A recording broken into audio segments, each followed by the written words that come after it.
इस कहानी की शुरुआत में हम मुस्तफ़ा, आसिफ, थॉमस और अशोकन इन चार लोगों को देखते हैं। ये चारों किरण कुमार नाम के एक लड़के का मर्डर करके भाग रहे होते हैं। आज भले ही इन चारों ने एक साथ मिलकर मर्डर कर दिया था, लेकिन आज के पहले ये चारों एक दूसरे से कभी मिले भी नहीं थे। पार्टी के एक लीडर जीके ने इन चारों को किसी पॉलिटिकल रीजन की वजह से किरण कुमार का मर्डर करने के लिए कहा था। मर्डर करते टाइम पर अशोकन के पैर में चोट लग गई थी। खून बहुत ज्यादा बह रहा होता है, लेकिन ये लोग एक पुराने घर में जाते हैं जो कि इनका ही अड्डा हुआ करता था, जहां ऑलरेडी इनके लिए कुछ कपड़े रखे हुए होते हैं। कपड़े बदलने के बाद ये लोग सुबह सुबह हॉस्पिटल जाना चाहते हैं, लेकिन हॉस्पिटल के बाहर ऑलरेडी पुलिस खड़ी होती है और इस वजह से मजबूरन इन्हें अपनी गाड़ी वापस घुमानी पड़ती है। अशोकन का खून अब भी बह रहा होता है, इसलिए मुस्तफ़ा अपनी पहचान वाले एक डॉक्टर को कॉल करता है। मुस्तफ़ा एक ट्रक ड्राइवर है और वो डॉक्टर से कहता है कि मेरे क्लीनर को चोट लग गई है, आप जल्दी से यहाँ आ जाइए। लेकिन डॉक्टर कहता है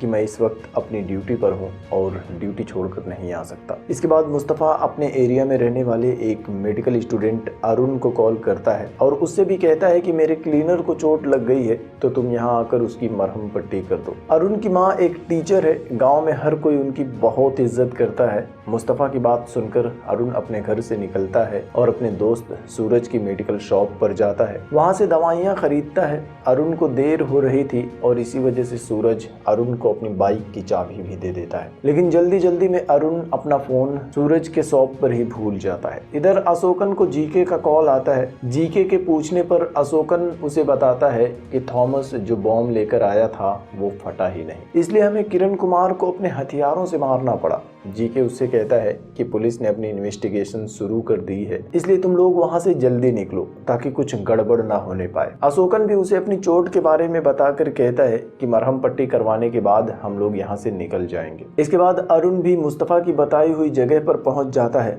मुस्तफ़ा उसे अपने साथ गाड़ी में बिठा लेता है। बाकियों को देखने के बाद अरुण उससे पूछता है कि आखिर ये लोग कौन हैं, तो मुस्तफ़ा उसे कुछ भी नहीं बताता। वो लोग अरुण को एक सुनसान जगह पर लेकर जाते हैं और गाड़ी रोक देते हैं। मुस्तफ़ा अरुण से अशोकन की मरहम पट्टी करने के लिए कहता है। वो अरुण से झूठ बोलता है, लेकिन अरुण उसका घाव देखकर समझ जाता है कि अशोकन का यह घाव चाकू से लगा है। वो पहले तो मरहम पट्टी करने से मना कर देता है और मुस्तफ़ा से कहता है कि ये एक पुलिस केस है, लेकिन बाद में मुस्तफ़ा की जिद करने पर उसकी बात मानकर मरहम पट्टी भी कर देता है। दूसरी तरफ मरने वाला किरण कुमार थय्यम परफॉर्मर था। इलाके में लोग उसकी रिस्पेक्ट करते थे, क्योंकि केरला में लोगों का मानना है कि थय्यम परफॉर्म करने वालों के अंदर दयु बसते हैं और थय्यम परफॉर्मर के जरिए दयु अपने भक्तों से बात करते हैं। और अगर आपने कांतारा फिल्म देखी है तो आप थय्यम परफॉर्मेंस के बारे में और भी अच्छे से समझ पाएंगे। खैर, इधर किरण कुमार का मर्डर होने के बाद पूरे इलाके में लोग हंगामा करना शुरू कर देते हैं, क्योंकि थय्यम परफॉर्म करने की वजह से किरण कुमार के बहुत ज्यादा फॉलोअर्स थे। लोग पुलिस पर किरण कुमार के कातिलों को पकड़ने के लिए दबाव बनाना शुरू कर देते हैं और पुलिस भी काफी मुस्तैदी के साथ अपनी इन्वेस्टिगेशन शुरू कर देती है। इधर अशोकन और उसके साथी एक पुराने से घर में जाते हैं जो कि उनका ही अड्डा होता है। उस घर के बाहर एक कुआं होता है। वो लोग गाड़ी से अपना सारा हथियार निकालते हैं जो कि किरण कुमार के खून से सना हुआ था, और खून देखते ही अरुण उल्टियां करना शुरू कर देता है। खैर, वो लोग अपना सारा हथियार कुएं के अंदर डाल देते हैं और ये सब देखकर अरुण समझ जाता है कि ये सब लोग कोई बड़ा क्राइम करके भाग रहे हैं। वो मुस्तफ़ा के पास जाता है और उससे पूछता है कि आखिर यह सब क्या हो रहा है, लेकिन मुस्तफ़ा एक बार फिर से उसे गोल गोल जवाब देता है और कहता है कि पार्टी के लिए यह सब कुछ करना पड़ता है, लेकिन तू चिंता मत कर, मैंने अपने एक आदमी से बात कर ली है, वो तेरी बाइक लेकर आता ही होगा, उसके बाद तू यहाँ से जा सकता है। इसके बाद वो लोग घर के अंदर जाते हैं। अंदर उनके लिए पहले से ही खाना रखा हुआ था। अशोकन अरुण को भी खाना खाने के लिए कहता है, लेकिन अरुण मना कर देता है क्योंकि वो किसी कातिल के साथ बैठकर खाना नहीं खाना चाहता था। दूसरी तरफ पुलिस वाले भी अपनी फुल स्पीड में इन्वेस्टिगेशन कर रहे होते हैं और आखिरकार वो लोग अरुण के दोस्त सूरज को अरेस्ट कर लेते हैं, क्योंकि मर्डर स्पॉट से सिर्फ 1 किलोमीटर दूर ही उन्हें सूरज की बाइक मिल गई थी। वो लोग सूरज को टॉर्चर करके उसके साथ पूछताछ करते हैं, लेकिन सूरज कहता है कि मैं कुछ भी नहीं जानता। वो पुलिस की मार सहन कर लेता है, लेकिन जानने के बाद भी वो पुलिस वालों को अरुण का नाम नहीं बताता। इधर खाना खाने के बाद वो लोग बैठकर बात कर रहे होते हैं। आसिफ कहता है कि अगर थॉमस का बनाया हुआ बॉम्ब फट जाता तो हमें इतना खून खराबा करने की जरूरत नहीं पड़ती। दरअसल इन लोगों ने किरण कुमार को बॉम्ब फोड़कर मारने का प्लान बनाया था, लेकिन आखिरी मोमेंट पर बॉम्ब फटा ही नहीं, जिसकी वजह से इन्हें किरण कुमार को चाकू से ही मारना पड़ा। ये सब बातें कर रहे होते हैं। ऊपर से छुपकर अरुण भी उनकी बातें सुन रहा होता है, लेकिन तभी मुस्तफा उसे देख लेता है। वो ऊपर अरुण के पास आता है और उसे कहता है कि तुमने अभी जो कुछ भी सुना है ये बात किसी को पता भी नहीं चलनी चाहिए। अब अरुण पूरी तरह से समझ जाता है कि थय्यम परफॉर्मर किरण कुमार का मर्डर इन लोगों ने ही मिलकर किया है। दूसरी तरफ हम देखते हैं कि किरण कुमार की अंतिम यात्रा निकल रही होती है, जिसमें बहुत सारे लोग शामिल होते हैं और हर कोई उसके लिए रो रहा होता है। और इधर अशोकन को जीके का कॉल आता है। वो अशोकन से कहता है कि पुलिस को तुम्हारे ठिकाने के बारे में पता चल गया है, इसलिए तुम लोगों को वहां से जल्द ही निकलना होगा। फोन रखने के बाद वो लोग भागने की तैयारी करने लगते हैं। तभी थॉमस अशोकन से पूछता है कि मैं इस बॉम्ब का क्या करूं। अशोकन कहता है कि उसे कुएं में फेंक दे, क्योंकि अशोकन को लगता था कि ये बम किसी काम का नहीं है। लेकिन थॉमस जैसे ही उस बॉम्ब को कुएं में फेंकता है तो बॉम्ब फट जाता है और कुएं में जो भी था सब कुछ बाहर आ जाता है। और ये देखकर सब लोग डर जाते हैं। डर के मारे अरुण भी वहां से भाग जाता है। वो काफी देर तक जंगल में भागता ही रहता है।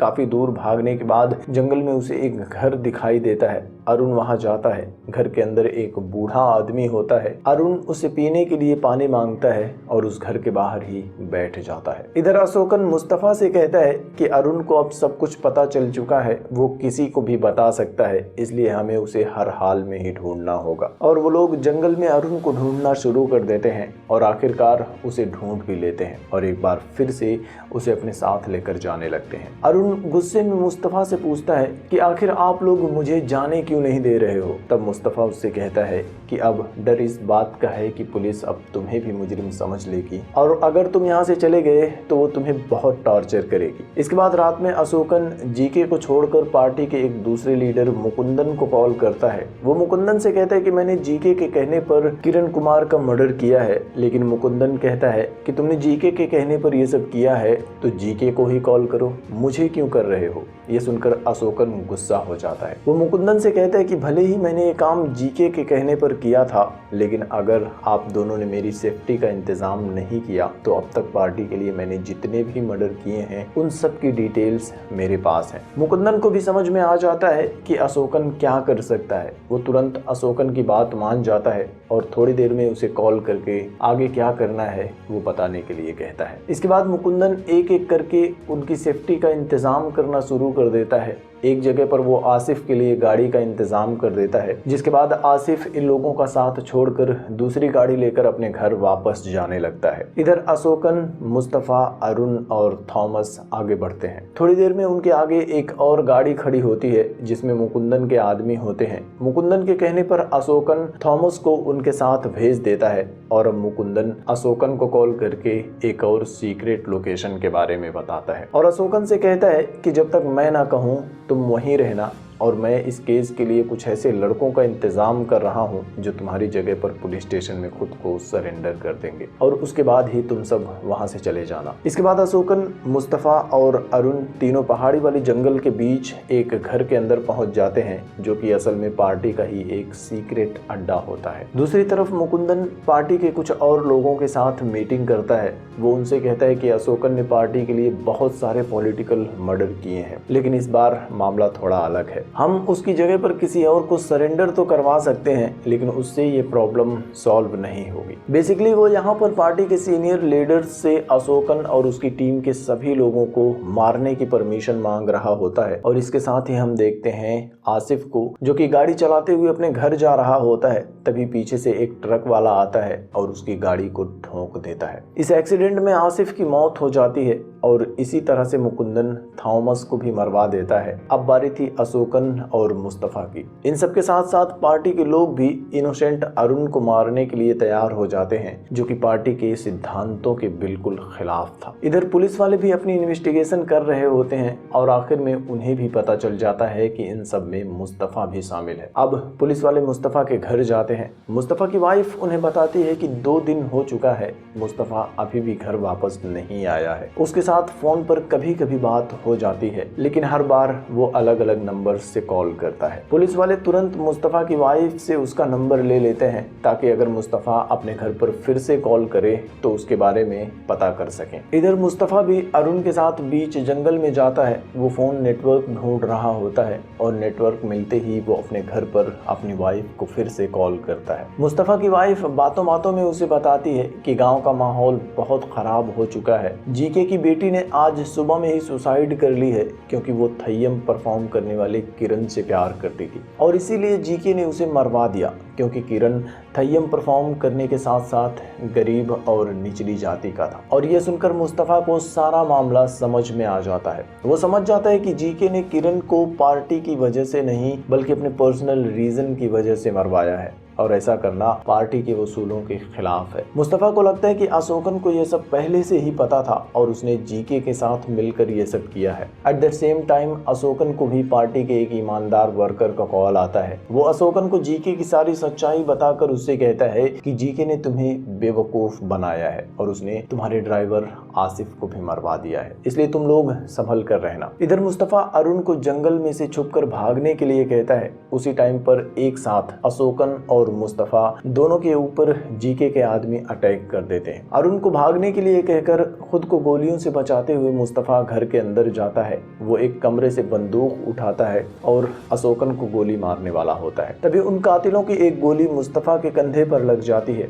अशोकन भी उसे कन्विंस कर लेता है कि मैं उनके साथ शामिल नहीं हूँ, मुझे भी तुम्हारी ही तरह धोखा दिया गया है। और फाइनली वो दोनों मिलकर कातिलों से लड़ना शुरू कर देते हैं। काफी देर तक दोनों तरफ से गोलियां चलती हैं। अशोकन और मुस्तफ़ा दोनों को गोली लग जाती है बट इन द एंड वो सभी कातिलों को भी गोली मार देते हैं और सिर्फ अरुण वहां से जिंदा बचकर भागने में कामयाब होता है। लेकिन मरने से पहले अपने अंतिम पलों में अशोकन और मुस्तफ़ा दोनों को एहसास होता है कि उन दोनों ने कितनी बड़ी गलती की है। आंखें बंद होते ही उनके सामने किरण कुमार अपने थय्यम परफॉर्म करने वाले ड्रेस में यानी कि दय्यू के अवतार में उनके सामने आता है, जिसके बाद ये फिल्म यहीं पर खत्म हो जाती है। Thank you.